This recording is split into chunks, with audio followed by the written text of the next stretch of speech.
Io e Oliver Prest,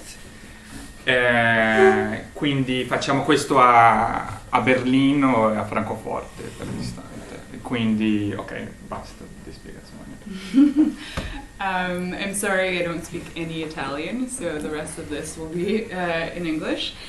Yeah, all is good. All right, so I don't know, our project is called the Paradossi of Emancipation. Aleatory paths to an uneducated masses non-submission. I also will be reading for most of this, I'm sorry, but hopefully in the question period we'll be able to be more active. All right, so here goes. Is ignorance an obstacle to good politics, to democracy, or, as we shall define it, to self-rule? Are there socio-epistemic preconditions to the institution of democracy? These questions articulate two relationships, that of knowledge and ethics, and that of knowledge and action. The idea that knowledge has a normative dimension, that is, that it ought to inform better decision-making, has been widespread at least since Plato. Indeed, if answered in the positive, the assumption of these questions would be that one could only act well provided enough or correct information or knowledge.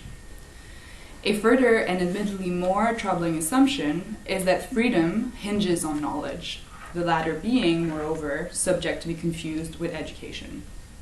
These considerations are reminiscent of the problematic of emancipation, a theme at the very center of modernity. Indeed, are we not asking, with our allusions to ignorance, the same questions about the masses that Spinoza, for example, was asking of the multitude, or asked of the multitude?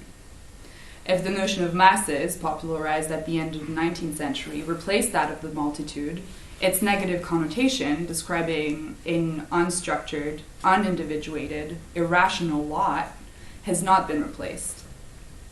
Can the masses then, Spinoza asks, prey to superstitions of all kinds, be politically competent?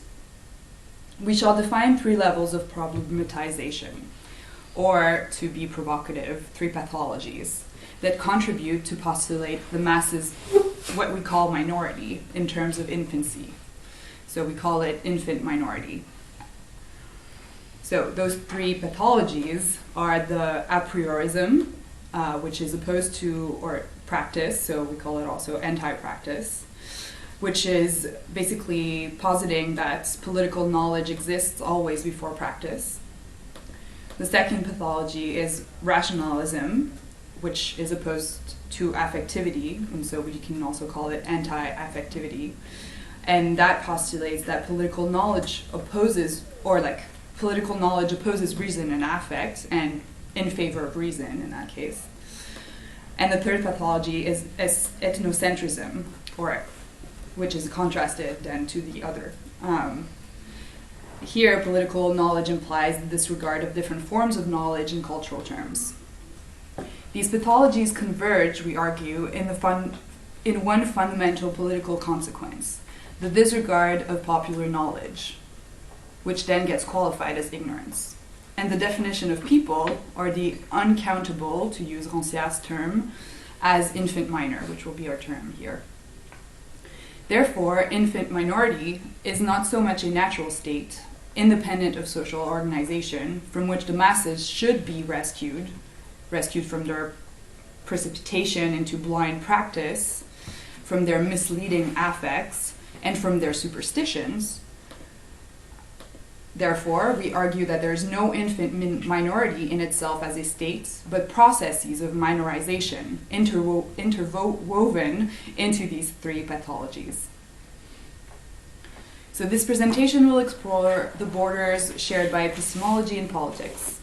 We propose to explore an anti-intellectualist approach, that is, an inversion of the traditional formulation of the relationship between ignorance and political participation. from one where ignorance leads to a bad or incomplete participation, which is the basic view that we will go into later on, to one where non-participation in knowledge production and or political projects leads to ignorance. We argue, therefore, that there are no epistemic preconditions to democracy as self-rule, or emancipation as autonomy. Rather, democratic practices are themselves the condition for the production and reproduction of knowledge, or, more specifically, for the development of political knowledge. Every human collectivity is capable of emancipating itself. Every collectivity is capable of democracy, then. This does not imply, however, and that we can come back to in the question period, does not imply that every collectivity is democratic or emancipated. We do not sustain that democracy is unconditioned or axiomatic. Instead, we argue that there are three conditions to democracy in relation to the three pathologies previously identified. Conditions that do not question the uncountable's capacity to partake in democracy, something we already assume to be true. Hence what we said about there being no epistemic preconditions to democracy. So first, we argue that democracy cannot be dependent on a priori knowledge, so contra a priorism, the pathology of a priorism. Cannot be dependent on a priori knowledge disconnected from practice. In this sense, the cure to this pathology of a priorism is experimentation. The notion that people... Second, we argue that democracy is to be conceived of as an effective articulation, that is, a specific organization of affects, imagination, and memory that keeps, as counterpowers would, the collective body from falling prey to the belief that some should govern and others obey. Third, as a response to the third pathology of ethnocentrism, and in light of the anthropological turn in the social sciences, we argue that democratic knowledge is to be conceived of as decentralized. As Rousseau famously stated, and I quote, "When one wants to study men, one must look around oneself. But to study men, one must first learn to look from afar. One must first see differences in order to discover characteristics." This anthropological turn gave philosophy the opportunity to overcome its idealistic conception of the human being as a rational animal that needs to be emancipated from its brute condition by means of knowledge and reason. This conception helps us to understand that human beings are given different political qualities and different political knowledges, making them, in turn, differently competent to participate in politics. Despite this, it is important to understand to what extent this perspective does not entail the readmission of the Platonic politeia, that is, a political body organically integrated and hierarchized. Oh God, I can't with this word. Hierarchized? From the top to the bottom. These three remedies will certainly sound strongly normative. They are nevertheless also non-normative, insofar as they are corollaries of our fundamental view on emancipation. Emancipation, as we shall see, is not a political postulate. Instead, it is referring to conditions already present that need to be rearranged. All the elements that inform minority can become paths towards emancipation. That is, the infant minority is always emancipating itself. Emancipation is not a normative postulate, but the very dynamic of politics. All right. So now I'll go into the definition of the basic view which we oppose. And this will, so I'll go, and then we'll see how we respond to this basic view and how we problematize it. So our position represents a break with the basic view on the relationship between knowledge and politics, which we argue incorporates the three aforementioned pathologies of a priorism, rationalism, and ethnocentrism. From the basic view on the relationship between knowledge and politics, two conclusions can be drawn. At the state level, power, or at least legitimate power, is the result of knowledge. Or knowledge, on the part of the rulers, is what confers power and them their legitimacy. At the political struggle level, political action must be preceded by knowing. Both postulates are of course found at the very beginning of Western philosophy. In the following, I shall go into what we define as the basic view, so I'll explain what that is, on the relationship between knowledge and politics. First, by looking at Hannah Arendt's analysis of the problem of knowledge in politics in Plato, and then by looking at Kant's conception of emancipation, which basically restates this basic view. And then we will follow this basic, the development of this basic view in modernity until Habermas. And so, I don't know how much we've explained at first in Italian the articulation of our project, but the three pathologies that I presented so far, we present also, to also speak in provocative terms, I think we can debate this later, but cures to these pathologies. And today we will present one of these cures, which will be the reorganization of affects, which Bernardo will present after I've presented this basic view. So that will be the response to the pathology of rationalism, the second one that we have mentioned. Okay, so now on to the basic view following Arendt. So Hannah Arendt reminds us that the Greek understanding of the verb to act was used to describe two verbs, acting, archein, from the noun arche, which covered both to rule and to begin, and pratein, from the noun praxis, to pass through, to achieve. This implies a differentiation of functions regarding action, giving commands, the right of the ruler, and executing them, the duty of the subject. These initially fluid distinctions ultimately became fully dichotomized, Arendt argues, in the hands of Plato, as he isolated mastership from execution altogether.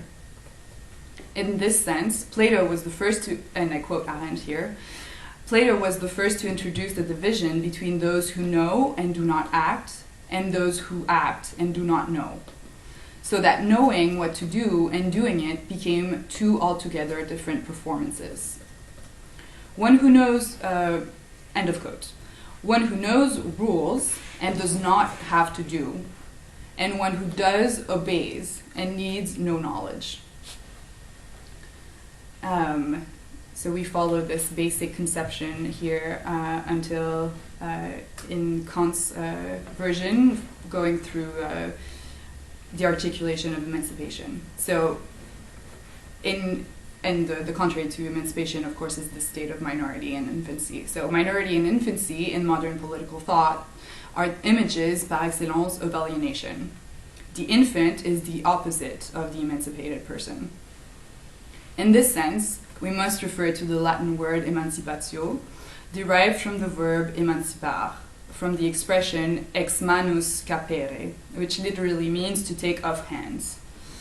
In Roman law, this referred to the figure of the slave as well as to that of infants, under the rule of the paters familias. Indeed, the child is the one who does not speak, infans. In the German language, maturity and civil responsibility are also associated with speaking, with having the floor, with words such as mündig and unmündig, bringing together both meanings. Accordingly, it can be said that to emancipate oneself means to have a voice, to have a say, in both the political realm and civil rights. Those whose voice are not heard, whose voice is regarded as mere noise, these are the non-emancipated, the dispossessed. About them, it can be equally said that they cannot speak because they lack judgment, and that they lack judgment because they cannot speak. Even if this basic view has been transformed through modernity, it has not ceased to influence our understanding of politics. This basic view, again, is identifiable in Kant's account of the Aufklärung as departure of the human being from its self-incurred minority, Unmündigkeit. Here Kant refers to a self-incurred immaturity, a maintained state of infancy. Kant resumes the discussion regarding the problem of voluntary servitude from Étienne de la Boétie, which he connects to the question of Unmündigkeit. Even if a revolution may eventually destroy tyranny, it cannot eliminate the combination of prejudices and ignorance that gave rise to servitude. It cannot eliminate alienation. We can identify the same problems in Heinrich Heine, who affirmed the superiority of the intellectual transformation that took place in Germany, the Aufklärung, vis-à-vis the French Revolution.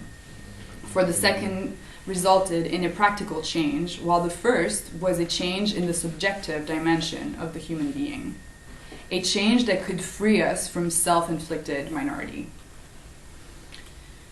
We can furthermore see further traces of this basic view in the three main political traditions that informed modernity: conservatism, liberalism, socialism. In the case of conservatism, such a view is directly connected with the rejection of egalitarianism and the presupposition of a hierarchical order of society, which is based on natural differences of capabilities among people. In the liberal tradition, ignorance and knowledge are central concepts to think the political. In this line of thought, John Stuart Mill has stated, and I quote, "If the more ignorant does not yield his share of the matter to the guidance of the wiser man must resign his to that of the more ignorant." In this sense, he asked, quote again, "Which of these modes of getting over the difficulty is most comfortable to the general fitness of things?" So the incapacity of children is extended, even in this basic view, through Emmanuel Sieyès to the collective level, as he proclaims that the multitude behaves usually like a child whenever it is invited to take part in political affairs. I will quote him at length after I drink. All right, so quotes Sieyès. "It is not to fear something unfortunate whenever you call the multitude to examine, to judge, to lay their hands on a machine whose interior construction is unknown to it and whose external effects it has only apprehended with superstition. It seems to me to see ignorant and daring hands go through, press, break, confuse all the wheels of the poor social mechanism. Give the infant a toy, they break it in order to know it. Ignorant curiosity breaks everything. But the social mechanism is always a toy in the hands of the still infant multitude." It is in the socialist tradition, however, that this basic view sounds the most out of place. For, at least in the Marxist tradition, the conciliation between theory and practice has been a fundamental issue. Nevertheless, we can find this basic view on knowledge and politics in crucial moments of this tradition. First of all, we need only to think of Marxist praises of the proletarian as revolutionary class, because of its privileged epistemic position regarding other parts of society that were, nevertheless, equally dominated, like the peasantry. Even if Marx's position must be nuanced, he tended to see the peasantry in some of his texts as not suited to revolutionary tasks because of its ignorance. Lenin, on the other hand, exposed the necessity of the party's vanguard role, as opposed to the spontaneous activity of the masses, which could not but act according to unconscious determinants. The political consciousness of the masses could not stem from the masses alone. Theory there comes without practice. Okay, so we're almost done with this survey of the basic view. We're going to look at Adorno now and Habermas, and then I'm going to leave the floor to Bernardo to see a cure to this view. So this basic view is also noticeable in critical theory. In the writings of Theodore Adorno from the 60s, mostly, he argues that in the current circumstances, the conditions for an immanent conciliation between theory and practice are missing. On the one hand, the socialists' efforts to transform the world in the first half of the 20th century have failed to produce a true revolution. On the other hand, the revolutionary class, the proletariat, has been completely integrated into the capitalist social world. both materially and subjectively. This leads to a paradoxical situation.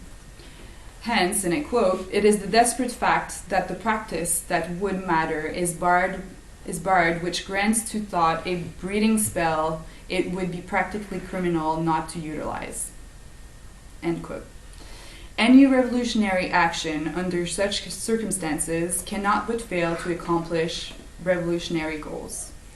Only by means of the struggle against distorted consciousness can revolutionary action rise again to the level of its task. And now on to Habermas. This project of discursive democracy can be considered being consistent with that of radical democracy, insofar as it conceives democracy not only as a state of affairs, but as a mere institutional arrangement, but as a dynamic experience founded on the self-organizing community of free and equal citizens, end quote. Reason is not an inherent mental faculty for him. Rather, it is the imminent product of a process of rationalization of norms and values by means of public dialogue.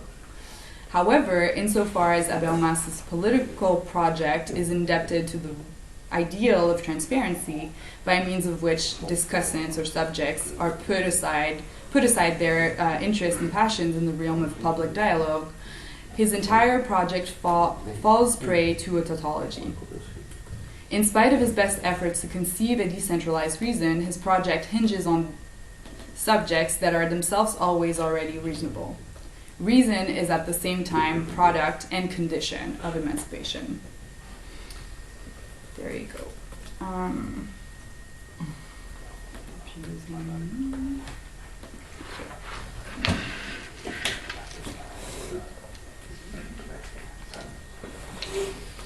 So as Émilie has stated, we are going to proceed here to the study of one figure of cure that, in this case, that concerns the problem of affectivity.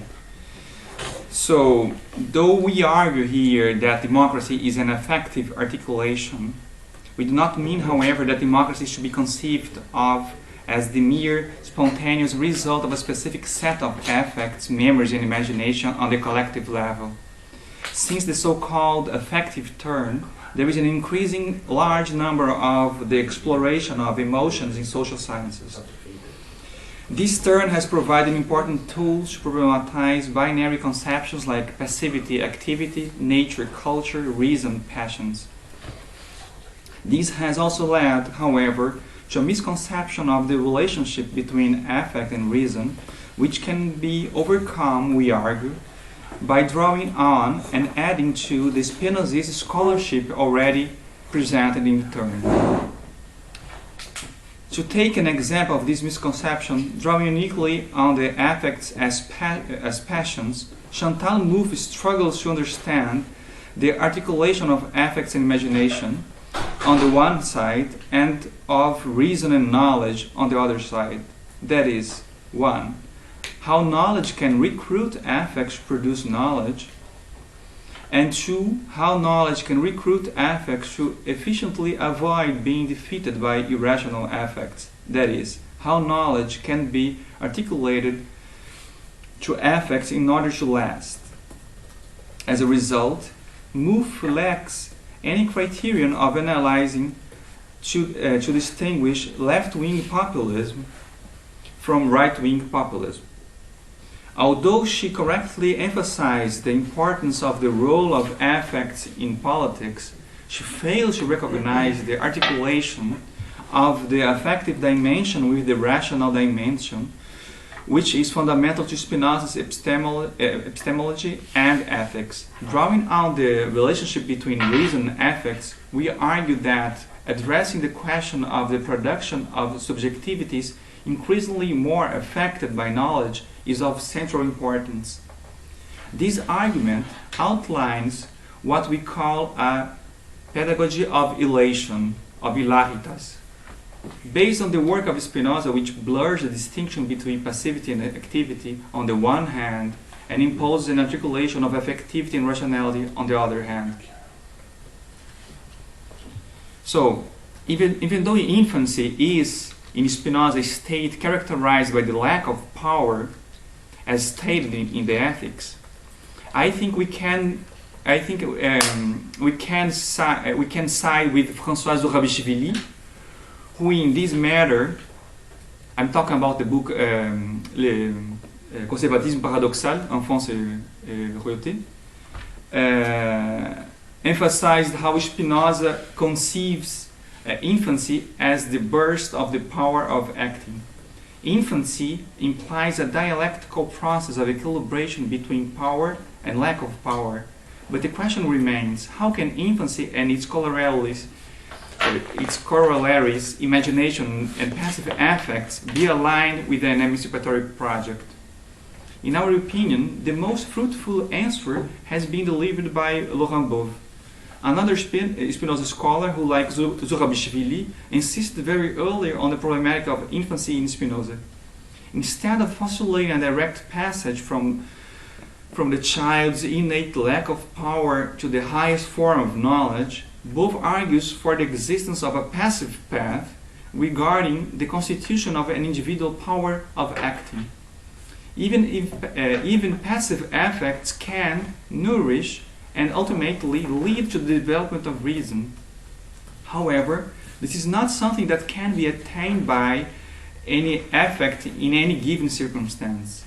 Bove emphasizes that there is just one affect that can lead to this result, the hilaritas, translated by Edwin Curley as cheerfulness. Here we are going to stick to the suggestion of Hasana Sharp, who translated hilaritas as elation. Elation, according to Spinoza, is a specific kind of passive affect that, contrary to any other affect of its kind, does not lead to excess, but rather to a state of equilibrium by which all parts of the person's mind, as well as the person's body, are equally and positively affected. Ethics 3, proposition 11. If effectivity can never be put aside, and if there is a specific affect, elation, which for its constitution closer than any other affect which for its constitution is closer than any other affect to reason, we cannot neglect, however, the problem of imagination. In fact, Spinoza never wished to abolish imagination or even religion from the collective life. He learned from Moses that religion can be socially useful. It can expand the democratic forms of a collectivity even there where prevails the rudest superstitions. Here, imagination and memory can be reshaped as an external imitation of reason, as proposed by Yovel. In fact, this argument can be found in ethics itself, inasmuch as Spinoza advocates, Ethics 5, proposition 10, the establishment of a practical program capable of guiding us, inasmuch as we are not always fully guided by our own rationality. So I quote, "The best thing then that we can do, so long as we do not have perfect knowledge of our affects, is to conceive a correct principle of living, or sure maxims of life, to commit them to memory, and to apply them constantly to the particular cases frequently encountered in life. In this way, our imagination will be extensively affected by them, and we shall always have them ready." End of quote. In this case, a pedagogy based on elation can only take place if it's also, at the same time, a reorganization of memory. Such a pedagogy implies that we reconfigure and reconnect memories so that the body of the child, of the infant mind, can become and can affect itself in ways increasingly more rational and useful to its own freedom. A Spinozist education in this sense cannot be conceived as a mere exchange of knowledge, as if those who are educated could be conceived as a mere recipient of information. A Spinozist education is an effective education in two complementary ways.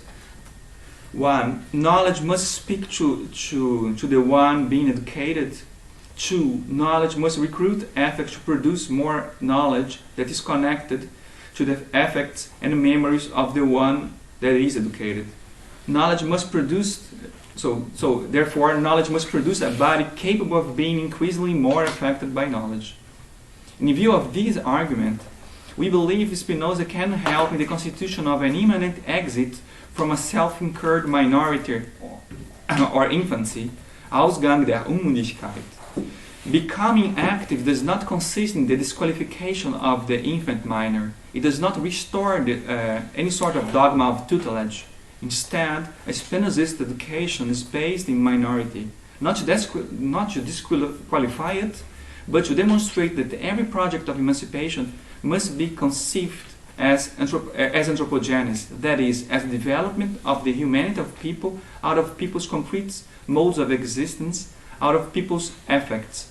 Minority is not simply something to be eliminated, but the matter of emancipation itself. For while imagination and passive affects can never be eliminated, they can play a positive role in an emancipatory project, giving it consistency and duration over time.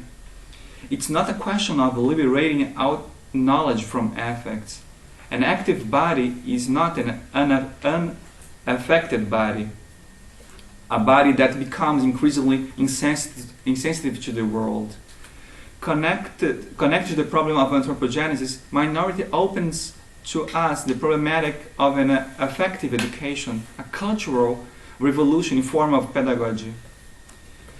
This articulation between affect and reason can help think of an emancipatory project in terms of people's sorry, there is a mistake.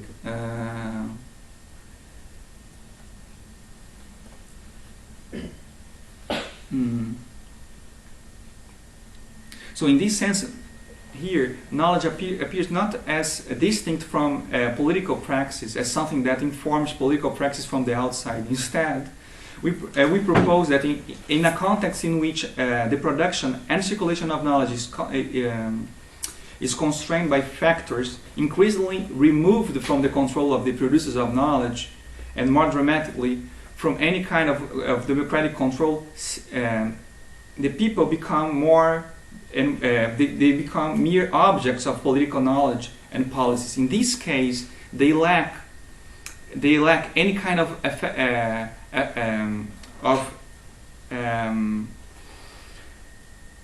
affectivity.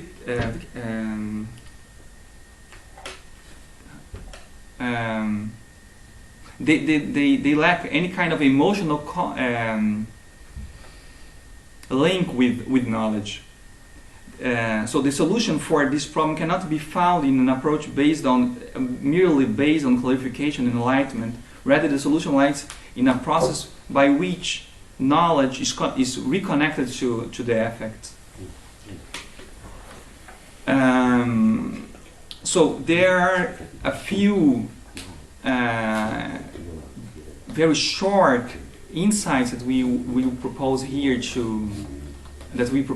in the end of the discussion that concern mainly the pedagogical efforts made by Paulo Freire in Brazil, and also a very short discussion on the problem of post-truth. So,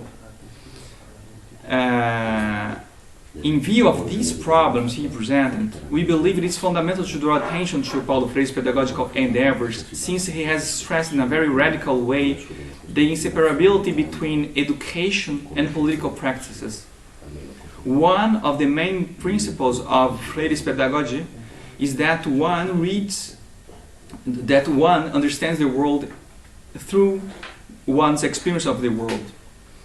So in this sense, well, I must mention the fact that Paulo Freire his work was mainly done in the 60s and the 70s, in the countryside of Brazil, where very so with very significant levels of unliteracy. So therefore, he was basically concerned in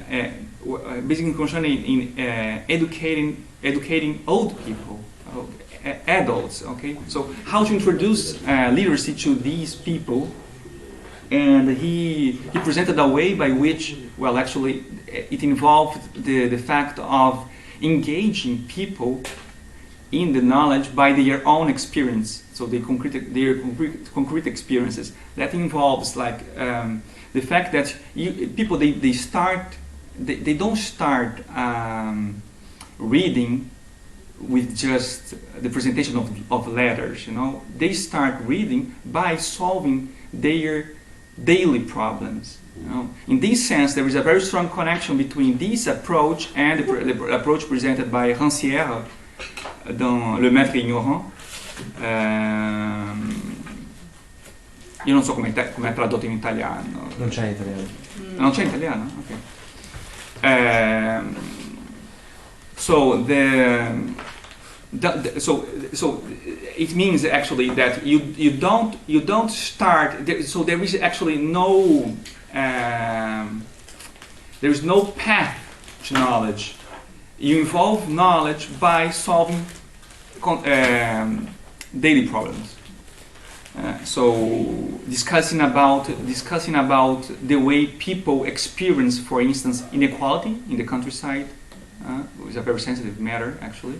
So how people they experience debts, So they don't learn simply to calculate by a specific path to mastering mathematics. They learn to calculate by mastering how they can deal with the debts that they have, for instance. So there is this connection between knowledge and this practical experience. So it's in a way the word for the one that's unliterate needs to trigger a process of literacy. Should then be part of the word of the person that's being educated, that it's being educated, but in this sense it's also educating itself. So in this sense, this kind of pedagogy consists not in a break with the given human historicity, but rather in marking the experience of humanity in its specific historical location. It is about making emerge the human out of people's concrete existence, as we were trying to highlight with the idea of anthropogenesis. That's a very common. It's very. We find this word very often used in the words of Laurent Bourg. So such an endeavor is not the product of a pedagogy in the classical sense, since it's not about creating the conditions of an emancipating the future as a goal. Rather, it's about affirming emancipation in this case as a point of departure, as proposed by Rancière. That is exactly the meaning of so this is basically the view of Freire regarding emancipation. This can be stated, and it was very frequently stated, as a kind of anti-pedagogy, because it corresponds to a very now I'm going to have your problem. Hierarchical, non-hierarchical way of putting the problem of knowledge. Rancière, he emphasized a specific Greek word to designate this fact. He talks about polypragmosine. But not as a problem like in Plato, but actually to name the fact that we have to escape from the specific distribution of places in the society that configurates our approach to knowledge. So likewise, Freire refuses, as Rancière, an absolutization of ignorance, which implies the myth that some know while others do not know, and for this reason are forbidden to speak. For this reason, they are doomed to be unmündig in the German sense. So this perspective avoids what Rancière names as the vicious circle of social sciences. Well, he is actually with these very maybe too strong postulate. He's emphasizing the fact that the oppressed are oppressed because they do not know the laws of society, and they do not know the laws of society because they are oppressed. So, in this sense, this vicious circle, it corresponds to a certain view on minority and infancy that we find, as Émilie was saying, in CAS. So therefore, according to this reasoning, the oppressed can only be oppressed. However, drawing on the idea of this anti-pedagogy, such as developed by Freire, it is possible to contend that education does not come before the practical change of reality. Both processes, they are actually synchronic. So, to end the presentation, I just wanted to refer to the problem of post-truth very shortly, actually. But it's because just to defend a certain position that we share in the group. We defend that the position that Freire can offer a way of dealing with the challenges of the post-truth moment. Instead of attacking post-truth by means of a criticism based on its irrationality, we propose to approach it in terms of its intrinsically paradoxical features. If, on the one hand, post-truth can be associated to the widespread use of fake news and manipulation, on the other hand, to some extent, post-truth must be regarded as a reaction to a paternalist approach on people, which is rampant in representative democracy. Since the masses are regarded as not being competent enough to have a say in politics, post-truth offers a way of recovering their voice in politics. But this voice has no commitment to knowledge anymore, since truth is seen as a tactic of a paternalist approach. As truth becomes increasingly cryptic, that is, coded and presented as disjoint from its context, and as political decisions are regarded as mere technical decisions, post-truth implies a recovery of politics by means of its independence regarding truth. Therefore, the only solution for the problem of political agency in times of post-truth consists in an articulation between political practices and knowledge, much like the one we find in Freire or Rancière. At the same time, however, we cannot accept that this political reinvestment regarding production of knowledge should be made without any commitment to truth. It is time to reopen the problem of truth, not in a rationalist and positivist way, which are connected to this kind of pathological view regarding knowledge that Émilie was presenting as a priorism, but instead by means of its connection to the affects, memories, and imaginations that constitute politics. So. this is basically what we wanted to present.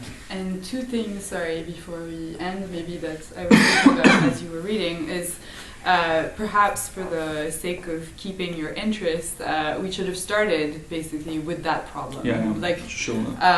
With basically why we wanted to think about this basic view and problematize it, which was like to look at the phenomenon of fake post-truths. So that was sort of what we were dealing with at first when we started thinking about this project, and so then we moved on to problematizing and to develop these three pathologies of the basic view that we identified, and then we were looking at sort of like proto-solutions or like possibilities of answering those pathologies. And then the other thing that I wanted to say is that we haven't, from the get-go, we haven't asked you what we wanted from you, which would have been another strategy perhaps to mobilize your attention. So this is very much an ongoing, like, work in progress that we're working on to apply for, like funding in Germany, which you've mentioned at first, but we would very much like you guys to sort of like come at us and destroy our our projects. Like that's what we're here for. We're here to like make it better. So basically that's all. Those are the 2 points that I wanted to make. Did you have anything to add? No, just it's okay. Anche riguardo le questioni, che devo dire solo che è possibile anche di farle le questioni anche in italiano. Except I won't answer. Troviamo di sicuro un modo di fare la comunicazione funzionale. Yeah. And then, sorry, one last comment. I also realized that perhaps it was, and maybe that will open the floor to the conversation, but I realized as I was going through this sort of like survey of the basic view that it might have like seemed obvious to us why it was important to show how it how it was exemplified in the history of political thought, basically. But if at any of these points that were taken on, it wasn't clear to you, we would very much like to hear about that. So perhaps we can open the floor on that.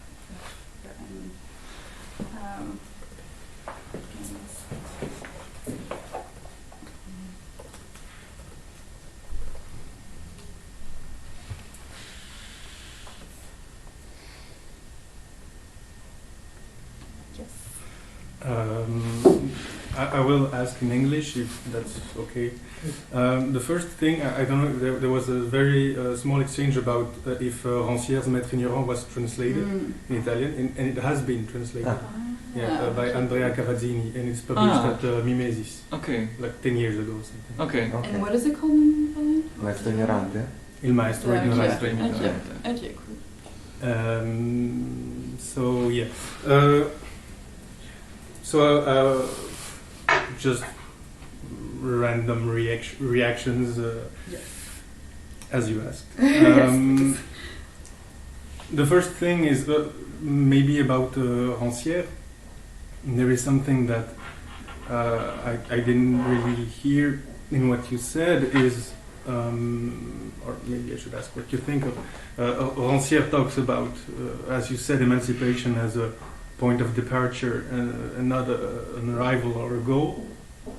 And he states that l'égalité des intelligences must be the first, it's a precondition, a postulat.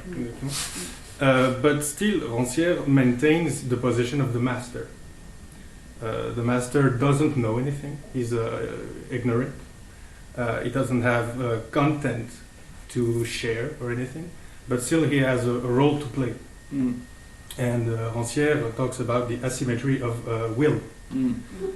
So there is the equality of intelligences, but inequality of will. So the master is there to force people to use their intelligence. Everybody is equally intelligent, but not everybody wants, given the conditions, not everybody wants to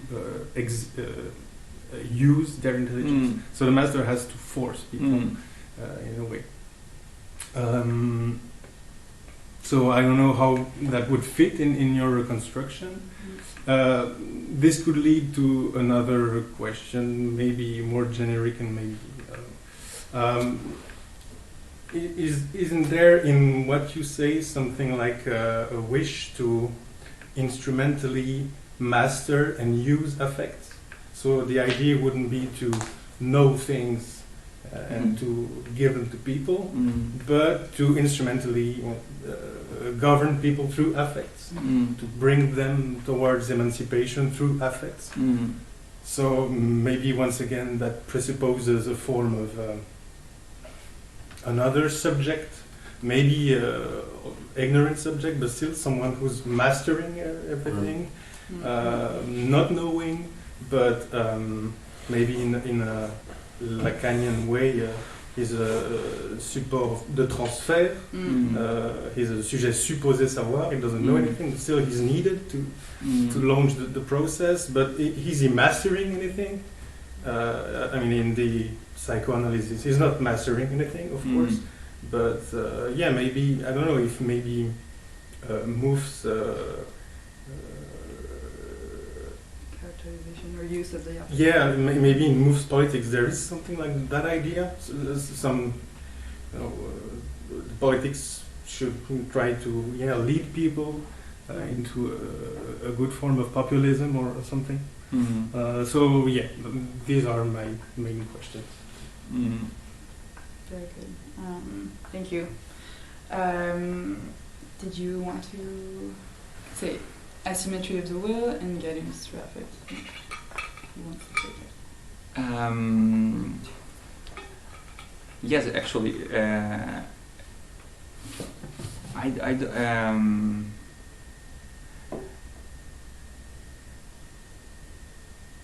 but I think that even though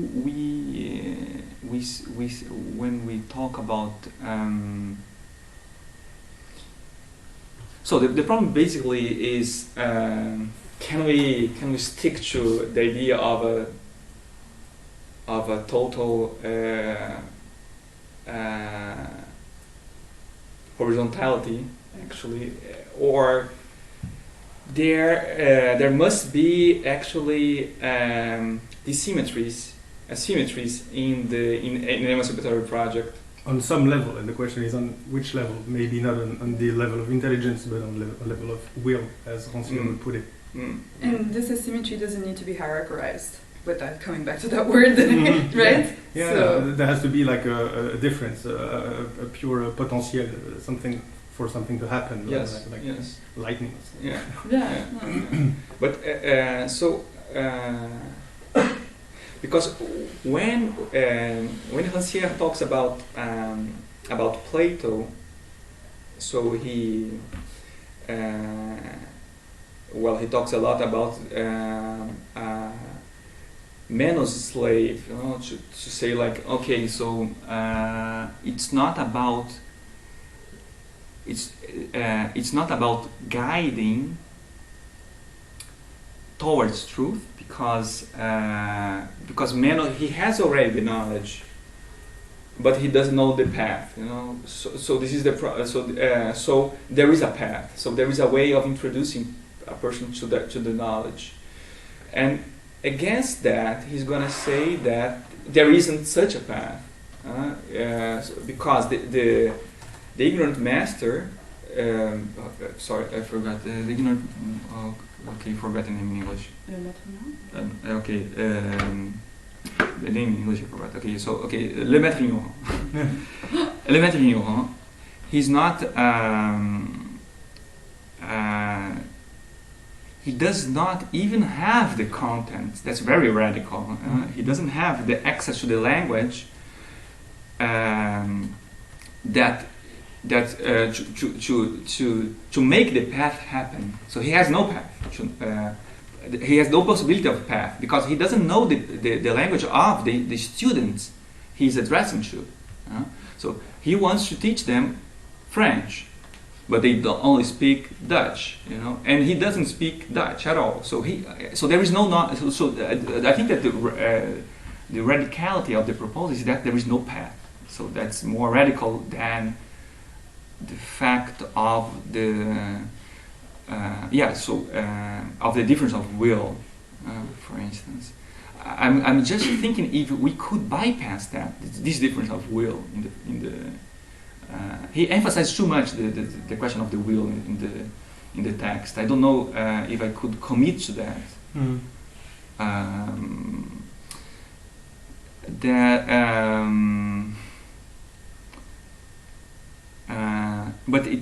But at the same time, and I think that it touches the second problem, is that do we have to stick to a complete horizontalization of the emancipatory project? And I don't think so. I think that it needs to be, as I was saying, we need to have some sort of asymmetries in the process.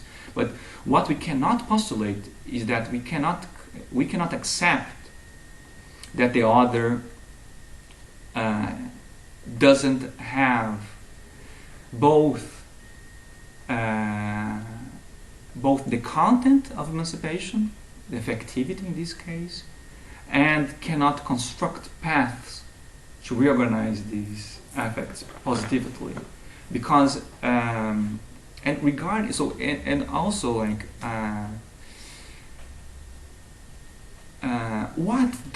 what really protects a collectivity from falling prey to far right movements?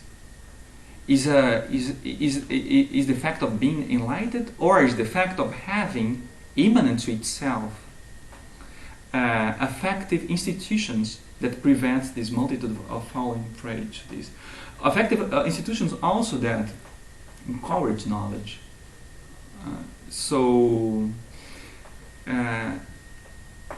But in this case, I'm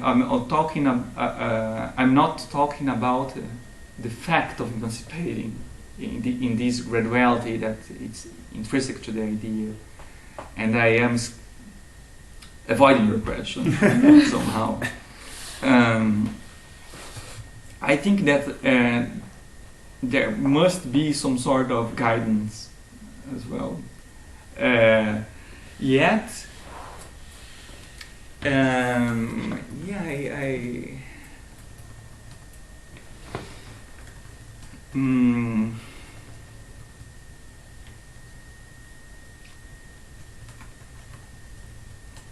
yet I would postulate that the choices regarding these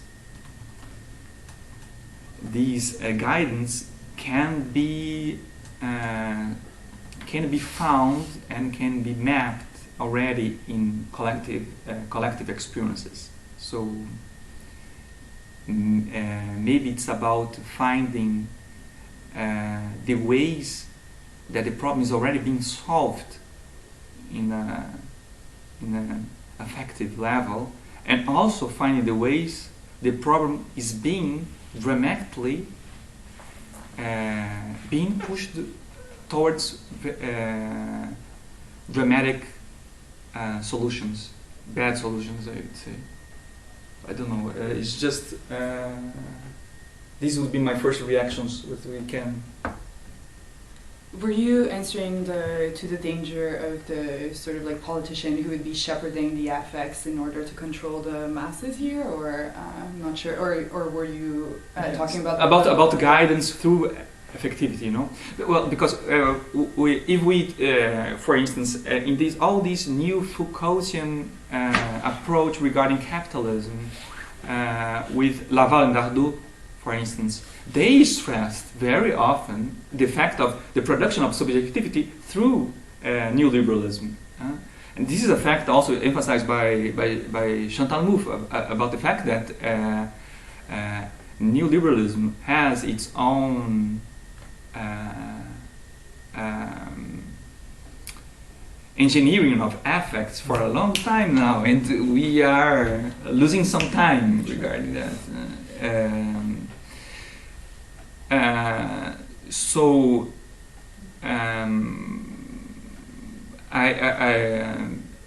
I think that these problems here, they are connected to this kind of constellation of problems of the production of affects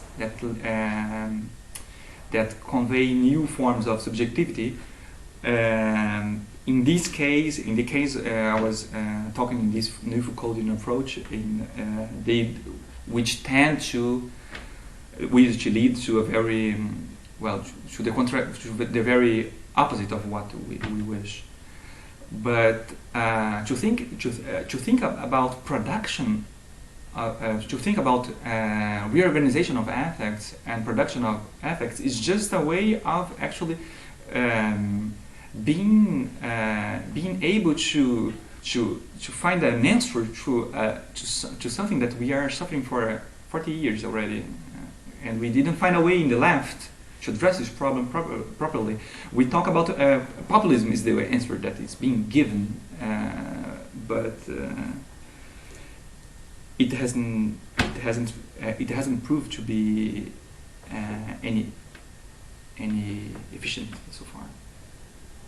And perhaps if I may add to this, and to give a concrete example, so I think that this discussion on affects might seem quite abstract because we also haven't explained the two other cures. Of course, the three of them sort of like come together, and this development of effects that or subjectivities that are increasingly more affected by knowledge can't be thought of outside of this idea of decentralized knowledge production. And that entails, or that implies, that people are not only subjected or like passive recipients of knowledge, but are also actively contributing to that knowledge, and thereby, sort of, to speak in Spinozian term, like activate their cognatus or elevate their active power through that creation of knowledge affection. Of knowledge. So, and that's where my concrete example comes, is I was at this conference in Namur 2 days ago, in which they are basically creating research groups and research projects in which not only are philosophers involved in, let's say, like, how do you say that? And people from the ground, let's say, like in hospitals, or like professionals, so like philosophers, sociologists, professionals, but also people that are affected by the decision that these professionals would be making on their lives, right? So it's like committees of that are formed by citizens, professionals, and let's say like academics or knowledge producers and whatnot. And in this way, this contribution and to the knowledge making is what we are arguing is what entails this new subject formation, basically, that is increasingly more affected by reason, or like reason that is affect. If that makes sense. Yeah. Yeah, is that helpful a little bit? Okay.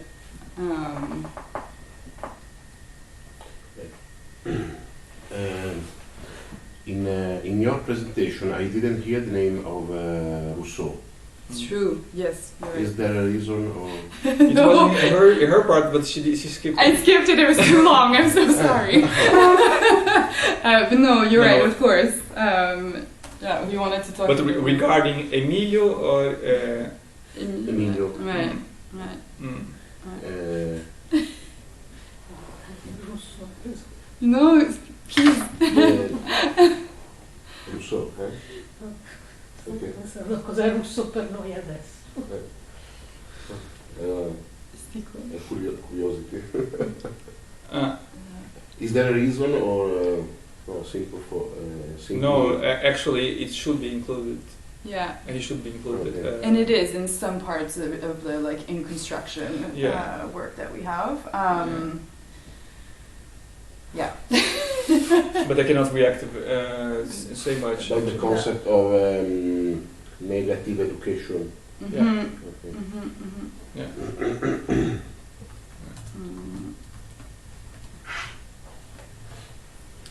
Yeah, I'm very sorry I can't answer satisfactorily to that. No, but it's definitely in the cards here.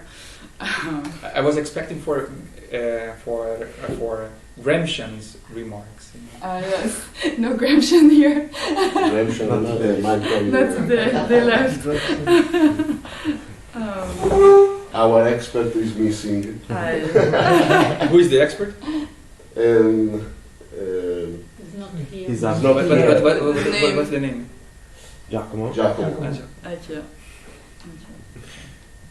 So no, I don't know. Maybe. Yeah, we run into him later. Or, I would try to say a thing in order to try to understand your intention. You talk about Hannah Arendt, Rancière, and so on. And what I see in the problem between knowledge and political action is the problem of expertise. No? There is in Plato there is a tight connection between knowing and be able to act. So Hannah Arendt that tried to give a new account to the political philosophy that tries to separate the political and the philosophy, because there is an original scene of the philosophy that try to submit politics on the power of philosophers, and Rancière does the same. He grabs Rancière intends the same, because he grabs this reflection of Hannah Arendt and tries, especially in La Mésentente, And also il disaccordo in italiano. And there is the same problem. That is, there is a part of the population which is how can I say that? better equipped. It is its structure is to be outside of the decision and the knowledge, and only for this reason it's defined. So the society and the politics is based on this how can I say on this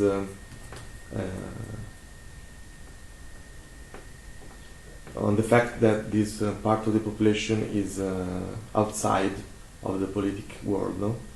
And what I want to say is that on a situation of truth and postmodernism and so on, the problem of knowledge is connected with the problem of knowing and power, knowledge, power, and subject, and the cure. I don't have a cure, but I think that there is no way to reconstruct a concrete mean of truth, such as Platonism, Marxism, or one way to give an account of the entire world with one big idea. And so the way is to understand how the power and the knowledge operate in the society and producing such subjects. So what I think is that the three terms that can be power, knowledge, and subject, or governmentality, truth, and subject, I'm talking in Foucaultian way. The problem is that we think that only if we know we can be politics. Yeah. And that's a wrong way to look at politics. Yeah. That's our point. Yeah. And so I'm glad to hear it, and especially in Hannah Arendt, I think that there is a le trésor perdu, because he's one of the first philosophers that says, let's talk about what is knowledge and what is political action. So I don't know if it was just messing around or had some sense what I said. Totally. No, I think you're right on point with what I think we wanted to present. So in a way that's reassuring to me that perhaps you understood what we were trying to say. Was there like a question or? It's not a question. It's more. For example, in Italy, if you ask anyone, how can you be a politician? You have to study, so to assume a specific knowledge that is the political knowledge. Yeah. My question could be, how can we break the tight connection between the idea that a politician has a specific knowledge and the citizens don't? Thank you. That would be a question. This question would raise actually some kind of controversy between us, actually. Yeah, because you think it's through institutions, or? no, because I think there is a difference of knowledge among people, but I don't. So, and it is very important actually to distinguish this, but these difference of knowledge should never be conceived as something hierarchical. Yeah. So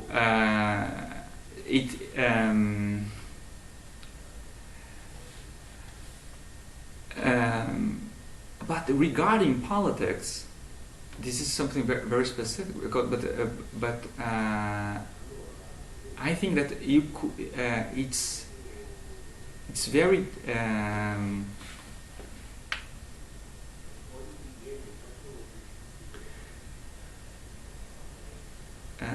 I think that every society has means to solve their political problems. One has only to think about the very criticized, actually, words of Pierre Clastre on the South American Indians. I forgot the name of this tribe. Société contre l'État. I forgot the name of the people that he analyzed. I cannot say South American Indians. It's very not okay, especially for a Brazilian. But so I think that we are we agree. We all agree. Would agree. I think that every social group or every social collectivity, every person, they are able to solve political problems, political questions. They can all also because it is not about making a very having a romantic view on the people that they are going to always come up with democratic solutions. It's not about that. I think that even though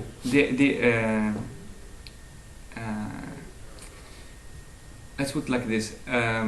I think that everything that characterizes what has been called infancy, minority, or incompetence in politics can be the very path towards emancipation.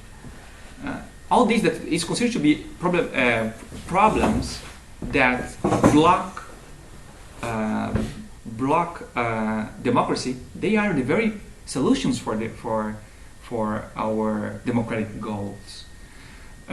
So here we are analyzing this in three systems. Well, in three problems or pathologies, as Émilie was saying, is also a way of including us both in each one in a basket. In this case, me more concerned with the affects and more concerned with the affects. Émilie concerned with practice, and Oliver concerned with anthropology. But they all are postulates that inform a view on democracy and emancipation that actually block and block the process and give way to a certain state of blockage that we cannot bypass. We cannot find any way of going out of it in a democratic perspective. But this problem of the difference of knowledges and how they should not be conceived as hierarchical is still the focus of a certain dispute in the group. Yeah. To say that everybody has to say simply that everybody has knowledge is too abstract. I would put, and in the end, if you put like this, I think that we would restore the Plato's approach on the problem of the Menos slave. So these are my.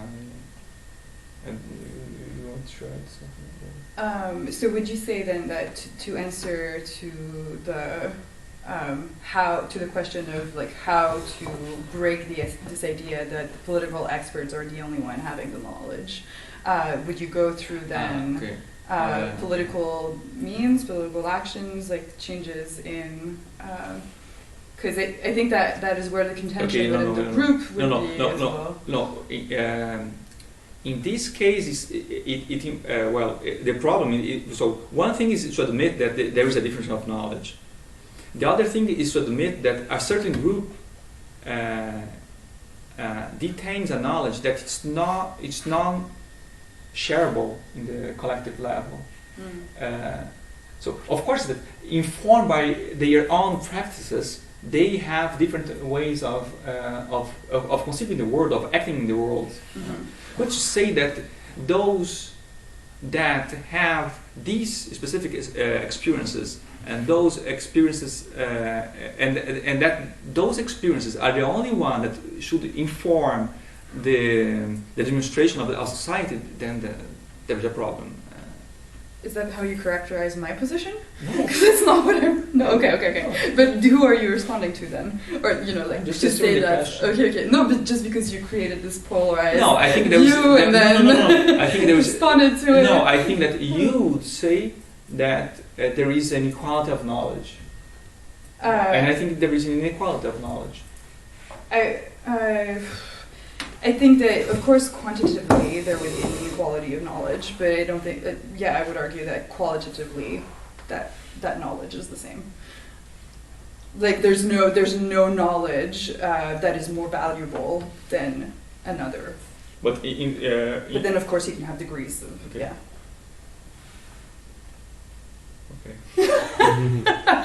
We have this on tape, so we can go back. Yeah.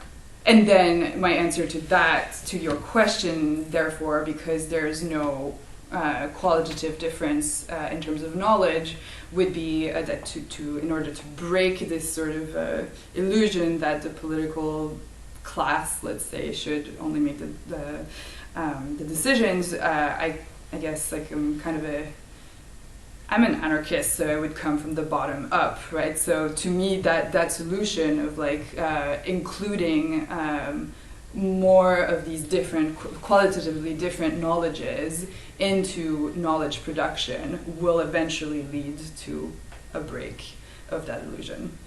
Because then you sort of like get to actually see in practice how that knowledge is more complete and better. But that's, of course, that's an idealist also position. But no. Yes. Any other question? No questions about Spinoza.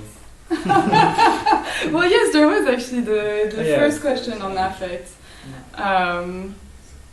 Yeah, we're almost I guess there's 30 minutes. And Spinoza is somehow a base, a common. Well, it's something in common. Like I did my dissertation on Spinoza and Marx, and Émilie also studied Spinoza, and so it's a common issue here in the project. And actually, just to drop some more words on this topic, this problem of there is in the Spinoza studies nowadays, there is this it has become very strong, the attention dedicated to the problem of infancy. It has begun as I was presenting with Zurabishvili in the beginning of the 2000s with le conservatisme paradoxal, and now this research, especially involving Vygotsky, has been resumed by Pascal Sévérac. And something very interesting is happening also because there is what I think we use too much the word turn in the presentation. There are many turns. Effective turn. We didn't say ontological turn. Yeah. But we could probably say talk about a certain Russian turn in the Spinoza studies because of the attention dedicated now to Vygotsky, but also to the works of Ilyenkov. That's something that's happening now, and so this entails a whole discussion on the impact of so the connection between these Spinozist studies and psychology and education, and that is something that is very poorly presented here, but it's something that should be more developed in the next months. Do you have anything to say about this question of sort of like manipulating the affects towards like one way of doing politics? Because I'm actually, the question kind of troubled me because I don't think we have an answer to that, and I think it would be important to think about that. I think that the collective experiences, they do that spontaneously. But I think that we should look more carefully to psychology. I was thinking about something in this sense regarding the book, the text of Freud on Moses, because actually. It's interesting the fact that the first Moses, the Egyptian, he fails because his monotheism was completely detached from, you could say, the affectivity of the people that was being formed at that time. So we are not talking about, in this case we are talking about the formation of a people. And these people, they reject a certain doctrine because it's completely detached from their experience, and they cannot live the law imposed. So they killed the Egyptian Moses, and then comes the second Moses, and it's interesting because. Actually the second Moses is somehow just an expression and a consequence of the effects of that collectivity. So it's not, you don't have any more some sort of transcendency between Moses and its people with the second Moses, but actually this Moses is just a reflection of the first one. But in the process of this expression of the multitude, in the end, that the postulates regarding monotheism, we work in the collectivity, and they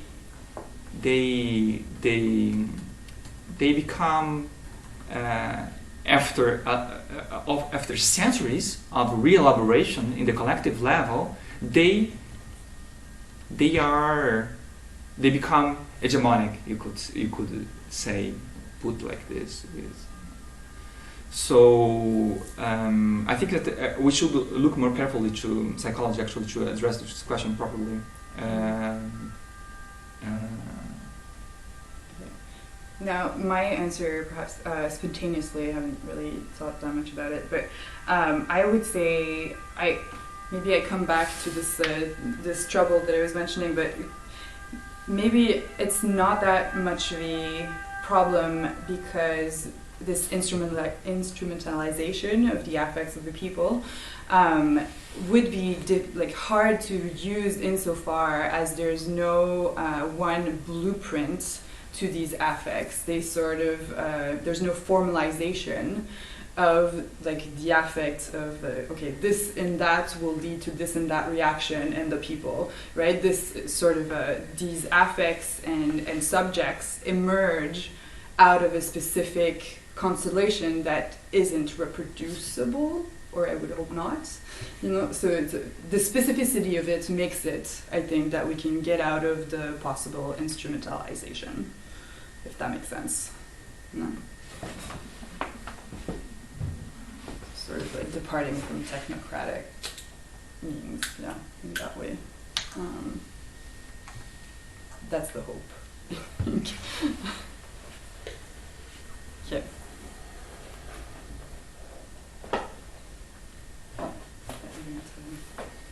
I mean, we have 15 minutes, but yeah, we could end on this if there are no more questions. Yeah. Thank you for your time and questions, and I will definitely include Rousseau or develop. Thank you. Thank you. Grazie. Grazie.